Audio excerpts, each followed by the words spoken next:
அதே சமயம் வெற்றிலை பாக்கும் வந்தது. இளவரசன் எல்லாவற்றையும் சாப்பிட்டுவிட்டு வெற்றிலையை மென்று முடித்துவிட்டு படுக்கைக்கு சென்று தூங்குவதற்கு முன் சூரிய தேவ் என்ற நாமத்தை உச்சரித்துவிட்டு அவன் அமர்ந்தான். அப்போது இளவரசன் காகத்திடம், காக்கா காக்கா, இந்த நேரத்தில் என் பெற்றோர் என்ன செய்கிறார்கள் என்று கேட்டான். காகம் எதுவும் பதில் சொல்லாமல் தன் பார்வையை கீழே சாய்த்து வருந்தியது. இதைக் கண்ட இளவரசனின் மனதில் சந்தேகம் ஏற்பட்டது. அவன் பயமுற்று சோகமடைந்தான். ஆனால் நடக்கட்டும் என்று எண்ணி படுக்கையில் படுத்து உறங்கினான். அதே நேரத்தில் ராணி தனது கட்டுப்பாட்டை இழந்து கணவனை நோக்கி ஓடி வந்து அவன் கால்களை பிடித்துக்கொண்டு அழ ஆரம்பித்தாள். இளவரசன் அவள் மனைவி என்று உடனடியாக அறிந்து பின்வாங்கினார். வேண்டாம் வேண்டாம், என்னை தொடாதே, இல்லையெனில் நான் அழிந்து விடுவேன் என்று கத்தினார்.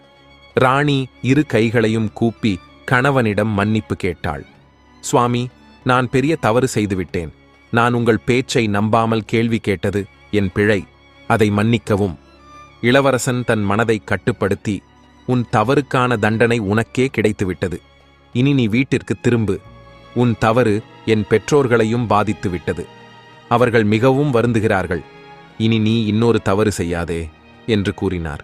ராணி தன் தவறை உணர்ந்து சத்தமாக அழ ஆரம்பித்தாள். தன் தலையை தரையில் அடிக்கத் தொடங்கினாள்.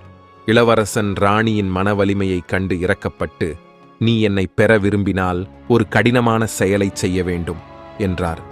அதற்கு ராணி, எவ்வளவு கடினமான பணியாக இருந்தாலும் அதை நான் முடிப்பேன் என்று உறுதி கொடுத்தாள். இளவரசர் கூறினார், இந்த பாதாள உலகத்திலிருந்து மேலே போனவுடன் அருகே ஒரு அடர்ந்த காடு இருக்கும். அப்படி 6 காடுகளைத் தாண்டி 7வது இடத்தில் ஒரு ஆலமரம் இருக்கும். அதன் சுற்றிலும் இலைகள், கயிறுகள், முட்கள் போன்றவை நிறைந்திருக்கும். அங்கு சிங்கங்கள், கரடிகள், பாம்புகள் போன்ற ஆபத்தான விலங்குகள் இருப்பதையும் கவனிக்க வேண்டும். அந்த ஆலமரத்தின் கீழ் உள்ள பகுதியை நீ சுத்தம் செய்ய வேண்டும். அங்கு பசுவின் சாணத்தை பூசி ரங்கோலியால் அழகுபடுத்தி தூபம் ஏற்றி வழிபாடு செய்ய வேண்டும். ஆலமரத்தின் தண்டில் பூக்களையும் குங்குமத்தையும் வைத்து பால், தயிர், சாதம் போன்றவற்றை சமர்ப்பிக்க வேண்டும். இந்த வேலையை மதியம் 12 மணிக்கு முன் முடிக்க வேண்டும். அப்போது சூரிய பகவானின் மந்திரங்களை உச்சரித்து அவரை வழிபட வேண்டும். சரியாக 12 மணிக்கு சூரிய பகவானின் தேர் அந்த இடத்தில் வந்து சேரும்.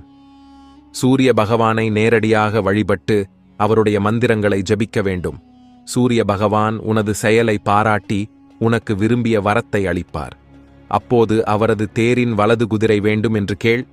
அந்த குதிரை வேறு யாரும் கிடையாது, நான் தான். அவர் அந்த குதிரையை உனக்கு தர முன்வந்தால் கண்டிப்பாக நான் உனக்கு